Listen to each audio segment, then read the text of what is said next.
ꯑꯩꯒꯤ ꯃꯤꯡ ꯁꯅꯥꯍꯟ ꯃꯩꯇꯩ ꯑꯩ ꯍꯤꯌꯥꯡꯂꯝ ꯃꯈꯥ ꯂꯩꯀꯥꯏꯗꯒꯤꯅꯤ ꯉꯁꯤꯗꯤ ꯃꯌꯥꯝꯗ ꯀꯔꯤꯒꯨꯝꯕ ꯈꯔꯗꯪ ꯍꯥꯏꯖꯒꯦ ꯚꯤꯗꯤꯑꯣ ꯑꯁꯤ ꯃꯌꯥꯝ ꯂꯣꯏꯕ ꯐꯥꯎꯕꯗꯪ ꯃꯤꯠꯌꯦꯡ ꯇꯥꯕꯤꯌꯨ ꯑꯩ ꯑꯉꯥꯡ ꯌꯥꯝꯅ ꯑꯣꯏꯔꯤꯉꯩꯗꯒꯤ ꯍꯧꯅ ꯂꯥꯏ ꯌꯦꯛꯄꯁꯤ ꯑꯁꯨꯛꯀꯤ ꯃꯇꯤꯛ ꯊꯋꯥꯏ ꯍꯛꯆꯥꯡ ꯌꯥꯎꯅ ꯄꯥꯝꯖꯅ ꯍꯧꯔꯛꯈꯤ ꯁ꯭ꯇꯦꯠ ꯂꯦꯚꯦꯜ ꯄꯦꯟꯇꯤꯡ ꯀꯝꯄꯤꯇꯤꯁꯟ ꯀꯌꯥ ꯃꯊꯪ ꯁꯔꯨꯛ ꯌꯥꯖꯔꯛꯈꯤ ꯐꯥꯔꯁ ꯁꯦꯀꯦꯟ ꯊꯥꯔꯠ ꯀꯟꯁꯣꯂꯦꯁꯟꯅꯆꯤꯡꯕ ꯄ꯭ꯔꯥꯏꯖ ꯀꯌꯥ ꯑꯃ ꯐꯪꯖꯈꯤ ꯃꯃꯥꯡ ꯆꯍꯤ 2016 ꯁꯦꯞꯇꯦꯝꯕꯔꯒꯤ ꯗꯦꯠ 22 ꯑꯁꯤꯗ ꯈꯕꯔꯗ ꯑꯁꯨꯝꯅ ꯊꯦꯡꯅꯈꯤ Indian Council for Child Welfare New Delhi ka Moirangkhomda leiba Child Welfare Office asiga khusamnaraga National Children Painting Competition ama tawdori competition asida makong mathang taraklaba angangsing adubu Delhi da kauduna Bharat ke President na sel gi mana amadi certificate award na chingba biduna ikai khumna bo kedori pawdu tabadagi 2016 ge September gi date 25 asida aisu competition adu surya jaki vidhumni leiraba matungda State level ki result hana haidore result du da ai ahum subada yawaki ai khasitang thawai nuai da boki adubu national level ki result ama wali khanduna national level ki result haidro pangai ki chahi ama lai matung 2017 ki October ki date 17 asida national level ki result khabar da sunna haidome Manipur ki Sanan Meitei na makok tarakle angang asibu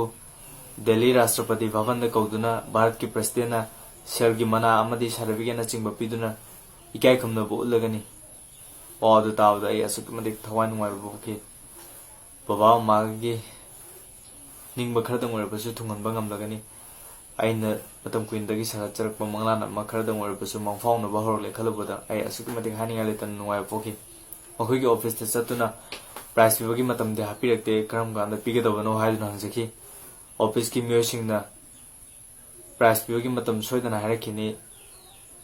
yam sabu competition ni cash prize na lupa la among phanglabe aduga nangi tha khudingi scholarship na singba su phangani bank account hangjilo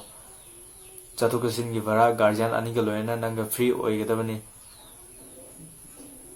nangna chelaga lakadaba dress su makoina tharakini na sumna takpirki aduga competition amata da chanada mongda prize pigana habagi akangna matam sungai habiduna chahi ahum chumna namchinduna laki 2016 da tawkiba painting competition ado 17 18 19 chahi ahum chumna namchinduna laki aduga handak 2019 gi July gi day 16 asida aibu makhoi gi office da kawbiraga khabar da aibu flash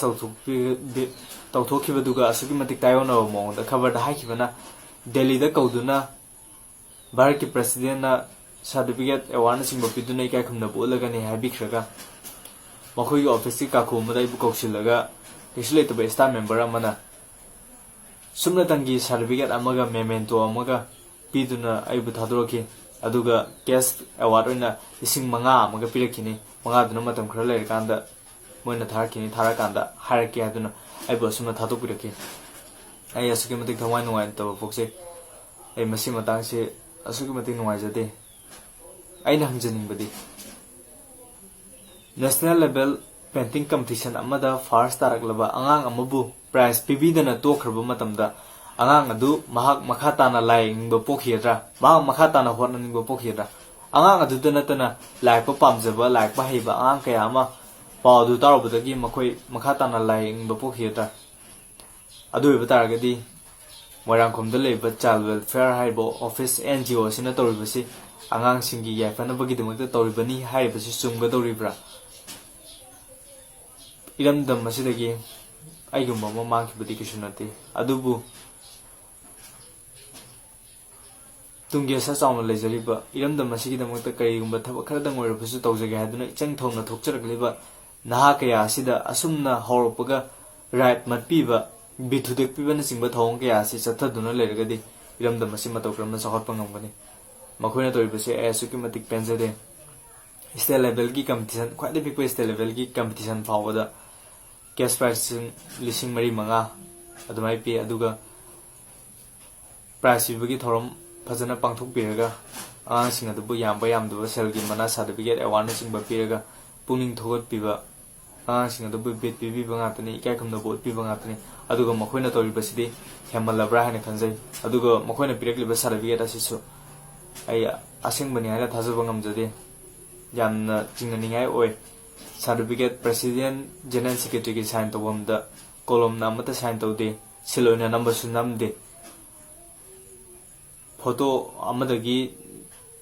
computer ने edit तौर कांदा थांजनबा ओइना तौवे मखोई मोंग असे आई असुगी मतिक पेंजदे मसी मतांगदा आई असेंगबा सुंबदो खंगबा पामजे अदुना लमदम मसी काय खमनिंगाय मसक ओइरबा मपि मपॉयबा सिंग अमदे